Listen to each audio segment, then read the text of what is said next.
Encore une inéquation, pas beaucoup plus dure que les autres, celle-ci. Donc là, tu vois, il y a 3 termes. Donc ça va faire un tableau de signes un peu plus long. Sinon, c'est exactement les étapes qu'on a vues. C'est juste pour un petit peu changer les habitudes, pour voir quand il y a plus que 2 lignes, ce que ça donne dans le tableau de signes. Donc on est parti. Allez. Donc là, j'ai même pas...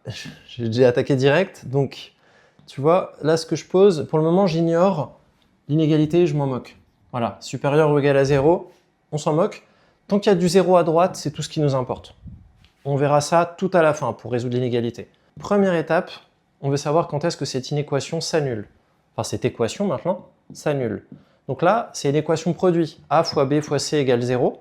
Il suffit juste qu'il y en ait une qui s'annule pour que tout s'annule. Donc là, on peut éclater ça en 3 petites équations. X plus 1 égale 0, ou 4 moins 2x égale 0, ou moins x moins 3 égale 0. Tu vois, donc là, je t'invite à aller revoir les vidéos sur les équations si tu as le moindre doute. Donc x égale moins 1, ou 4 égale 2x, ou moins 3 égale x, équivaut à dire x égale moins 1, ou x égale 4 demi, donc x égale 2, ou x égale moins 3. Donc là, on voit bien, quand on a moins 1, ça s'annule, c'est bon. Quand on a x qui vaut 2, 4 moins 2 fois 2, ça fait bien 0. Et là, si on a x qui vaut moins 3, moins 3, donc ça fait 3 moins 3, 0.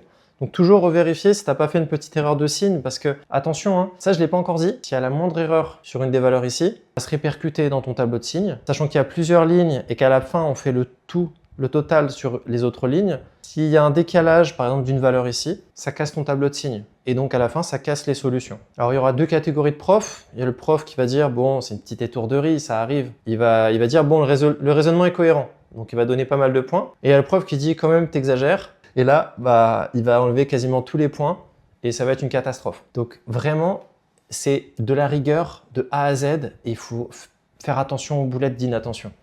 J'ai certains élèves qui se reconnaîtront peut-être en regardant les vidéos, qui font vraiment pas attention et ils perdent un nombre de points énorme, donc il faut surtout pas. Sois méthodique. Donc deuxième étape. Donc là, on a trouvé les moments où ça s'annule. C'est le temps de faire le tableau de signes. D'ailleurs, le tableau de signes, je vais l'écrire un peu en dessous. Ce sera mieux. Il y aura de la place. Donc le tableau de signes, il commence à moins l'infini. Il va jusqu'à plus l'infini, sauf si on nous dit le contraire, mais là, il n'y a pas de problème.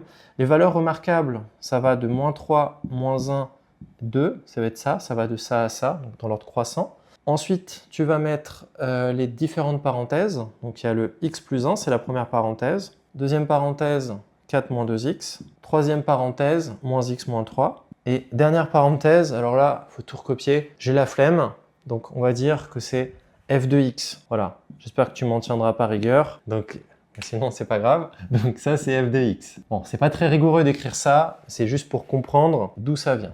Donc, x plus 1, ça s'annule en quelle valeur? Ça s'annule en moins 1. 4 moins 2x, ça s'annule en 2. Moins x moins 3, ça s'annule en moins 3. Et f de x, donc la fonction complète, il suffit juste qu'il y ait un moment où un des blocs s'annule pour que tout s'annule. Donc on met des zéros partout. Ok, donc là, on a tous les zéros, tu vois, comme ça, on ne les oublie pas, parce que des fois, quand on met les plus et les moins, c'est déjà compliqué. Après, on veut vite conclure. On oublie des fois de mettre les zéros sur certaines lignes. Donc, je connais cette erreur d'inattention. Donc, si on fait étape par étape, on n'oublie rien. Alors, x plus 1, si je remplace x par un très grand nombre, plus l'infini, est-ce que c'est beaucoup d'argent ou pas beaucoup? Donc là, c'est beaucoup.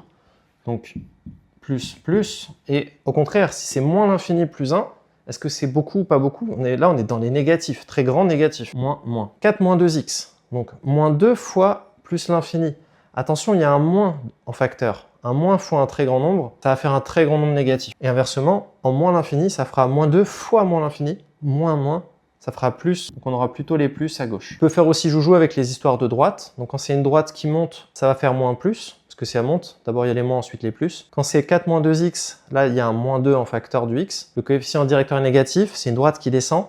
Donc elle va commencer en plus, elle descend dans les moins. Donc 2 manières de le voir. Moins x moins 3, il y a encore du moins. Donc, c'est un peu comme au-dessus, ça va faire plus, moins. Au cas où, on peut vérifier avec des nombres. Si on remplace x par moins l'infini, ça fera moins l'infini, plus l'infini, donc plus. Moins infini, moins 3, là, comme il y a un moins facteur, là, ça devient négatif. Donc, c'est cohérent tout ce qu'on a trouvé. Encore une fois, tu regardes les vidéos précédentes de la playlist, si tu as eu du mal. Ensuite, tu comptes ici, la première parenthèse est négative, les deux autres sont positives. Donc, si je dis moins fois plus, comme il y a un nombre de moins impair, le moins l'emporte. Moins fois plus, c'est quand même le seul moins tout seul, il va l'emporter. Là, il y a moins fois plus fois moins. Donc, comme il y a un moins fois moins, c'est plus. En gros, il faut considérer que plus, c'est comme un truc neutre. Si il n'y a pas d'autres moins, il gagne. Mais dès l'instant où il y a du moins, c'est avec les moins qu'on va jouer et qu'on va décider. Donc s'il y a un nombre de moins pair, c'est positif. S'il y a un nombre de moins impair, c'est négatif. Donc là, il y a un moins tout seul, donc négatif. Là, moins fois moins, ça fait plus. Et l'autre, on s'en moque. Ok, donc là, on a un joli tableau de signes qui est bien propre et il va falloir faire la dernière étape du calcul. Alors là, on a supérieur ou égal à 0 à droite. Donc la question, c'est est-ce que c'est positif ou négatif? Non, pardon, c'est pas ça la question. La question, c'est quand est-ce que c'est positif ou nul, cette expression? Donc là, ce qu'il faut que tu fasses pour répondre à la question finale, c'est juste tu regardes ta dernière ligne. Et ma question, c'est quand est-ce qu'on aura du moins, ici? Ah non, c'est positif, pardon. Donc, quand est-ce qu'on aura du plus ou 0? Donc, le moment où on aura des plus ou du 0, on le voit bien. Déjà, les 0, c'est en moins 3, en moins 1 et en 2 qu'il y en aura. Et quand est-ce qu'on sera positif? Bah, tout simplement, entre moins 3 et moins 1, c'est positif. Et entre 2 et plus l'infini. Donc, j'espère que tu as suivi. De toute façon, je vais l'écrire. Donc, on écrit tout ça. Donc là, j'ai bien précisé toutes les étapes. Donc, étape 1, trouver des moments où ça s'annule. Étape 2, le tableau de signes. Et étape 3, la conclusion. Donc, quand est-ce qu'on est positif ou nul? On voit bien, c'est entre moins 3 et moins 1. Entre moins 3 et moins 1, on est bien positif ou nul. Et à partir de 2 jusqu'à plus l'infini, on est positif ou nul. Avant moins 3, on est négatif. Et entre moins 1 et 2, ouvert, on est négatif aussi. Donc ça, je ne les ai pas mis. Allez, abonne-toi. Et on se retrouve dans la prochaine vidéo.